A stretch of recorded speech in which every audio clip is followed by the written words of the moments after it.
TikTok est sûrement la meilleure innovation que le monde de la création ait connue. Ça nous a permis de découvrir de nombreux talents, notamment dans l'humour, le montage ou encore dans la musique. Et si je vous parle de TikTok aujourd'hui, c'est pas pour une raison anodine, puisqu'on va parler justement d'un chanteur dont la carrière a été plus que boostée par TikTok. Il a sorti deux tubes. Les deux tubes sont devenus des tubes planétaires, au point d'atteindre le top 100 des billboards. Mesdames, messieurs, aujourd'hui on parle de David. Mais alors c'est qui David? C'est qui David? C'est bien beau, je nous dis David, c'est qui? C'est qui? C'est qui? Calmez-vous. Moi non plus, je ne savais pas qui c'était David. Vous allez voir qu'on le connaît tous finalement. On a tous déjà entendu sa voix. Je vous mets un extrait tout de suite. I don't care how long it takes, as long as I'm with you, I've got a smile on my face. In the back of my mind, you died, and I didn't even cry, no, not a single tear. C'est bon, vous voyez de qui on parle? On peut reprendre. Eh ben notre cher David, il est très boosté. Il est très bon dans ce qu'il fait. Il chante très bien. Il a une belle voix. Il fait des musiques tristes en plus.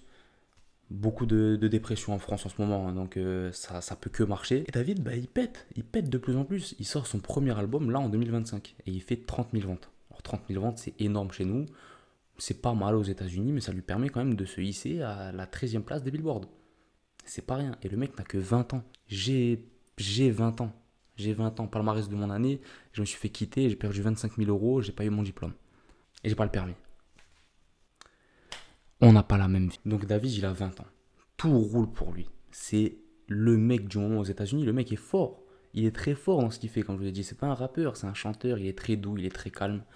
Il n'est pas violent dans ses paroles. Dans ses paroles. Donc tout roule pour lui jusqu'à il y a 2 semaines.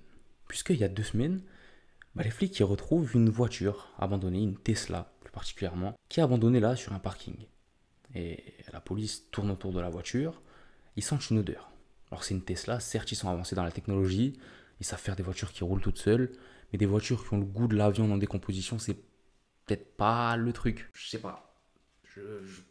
Je crois pas, j'ai pas l'étal pour une Tesla, j'ai pas le permis, mais s'il y en a qui l'ont, dites-moi, mais je pense pas que ça a cette odeur.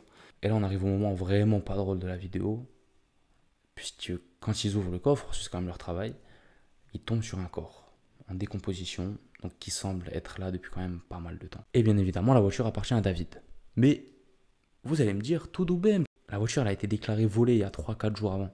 Donc les gens ils se disent non, c'est pas possible que David ait fait ça. C'est forcément un mec qui a volé la voiture, qui a transporté un cadavre et qui l'a abandonné ici. Jusqu'à aujourd'hui, on est le 17 septembre, il y a des nouvelles infos. Et je vous dis, David, il voulait peut-être pas que ça sorte. Parce que là, le collègue, il est dans une sauce. Il est dans une sauce. Mais une sauce.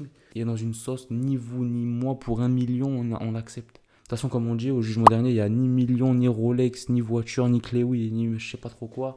À quoi sert ton million si tu prends perpète? Je vous dis, David, là, il y pense à cette phrase. Ah, c'est terrible. C'est terrible. Parce qu'en fait, les informations qui sont tombées, c'est quoi? En fait, vous allez voir que plus l'histoire avance, moins ça va. En fait, la personne dans la voiture, c'est une adolescente de 13 ans. Oui, une adolescente de 13 ans. Et David la connaissait. Peut-être un peu trop bien, même, puisqu'ils sortaient ensemble. Oui. Ouais. Mais non, vous n'avez pas mis une vidéo sur Norman, on parle bien de David. David sortait avec une fille mineure de 13 ans. Je vous mets les preuves, ça, je vous mets les preuves, il y a des messages, Pire encore, ils ont le même tatouage. Ici, sur le doigt, c'est écrit chut. Comme chut. C'est vraiment glauque. C'est vraiment glauque de faire tatouer à une fille mineure avec qui tu sors. Chut. Vraiment, alors, ça reste secret. C'est glauque. Pire encore, la mère de la fille, dans les premières informations qu'elle avait données lorsque sa fille a disparu, elle a dit qu'elle partait voir un ami à elle qui s'appelle David. Je vous l'ai dit, on veut pas être dans cette sauce.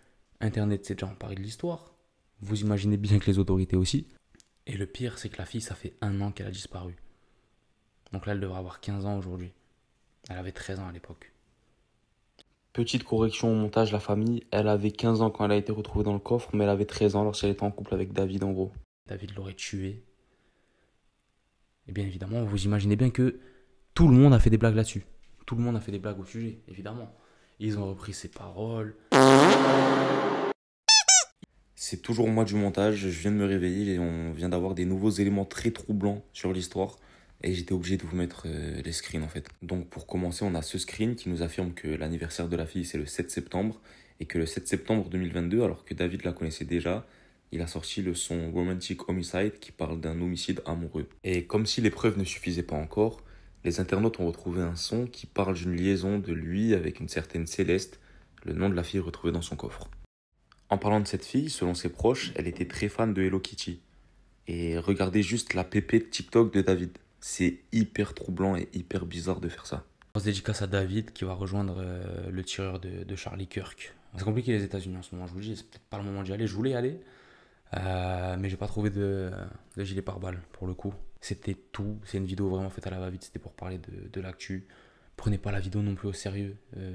J'ai pas de texte, à part l'intro, j'ai pas de texte.